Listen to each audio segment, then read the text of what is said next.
I love most of Rust-Oleum's products, so I decided to try this floor covering kit in the matte finish for this bathroom floor project. It also comes in semi-gloss. It's supposed to be really durable and resistant to scratches, foot traffic, and staining. Let's jump in and see how it goes. In addition to this kit, you'll need a few supplies. Paint tray. I'll use a tray insert over this dirty one. You'll also need tape. I like frog tape, and I like to have gloves on hand. You'll need a 4-inch hand roller, microfiber rollers. I use the All Pro 5/16 snap that I picked up at Hirschfield's. I use these for almost all of my painting projects. And of course, you also need a brush. This bathroom is primarily used by my 17-year-old son, and in the summers sees countless kids when our pool is open. This floor will take a beating, so I'm curious to see how it holds up. The first step is cleaning the tile. I cleaned the floor as I normally do and then went over it with a degreaser. I used TSP because I had it on hand, but they suggest crud cutter. I made sure the tile was dry before getting started on the base coat. I didn't tape off anything except the shower pan because I plan to paint the vanity and the walls in this bathroom. I used a paintbrush to get the paint into all the grout joints and then went over it with my roller. Because I used the base coat as is and didn't tint it, I'll need 2 coats.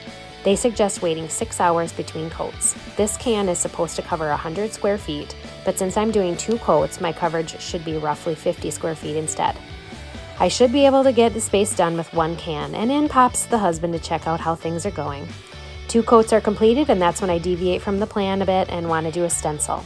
But my tiles are 3x3 and I couldn't find anything I loved. So what do I do when I have a vision and I can't find what I need to make it a reality? I make my own stencil. I should add that it's a good idea to wear socks during this part and when walking on the base coat, as it can feel a bit tacky.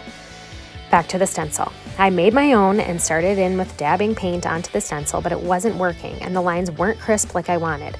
I was also realizing that it was going to take forever because I would be smearing the paint all over as I moved from tile to tile. That's when the Expo marker saved this project. I chose a black marker and secured my stencil with a few pieces of tape and started drawing in the lines. I was able to move from tile to tile and keep the black lines from going into the grout lines, which will make this look like we actually laid new tile. Then I applied the top coat following the same method I used for the base coat. You may want to apply a second top coat before added protection and durability like I did. Just allow the first top coat to dry to the touch, typically 1 or 2 hours, before adding the final coat. The final coat must be applied within 24 hours of the first one. The final coat should dry for 24 hours before light use. This product fully cures in 7 days. After that first week, you can resume use as normal, including cleaning.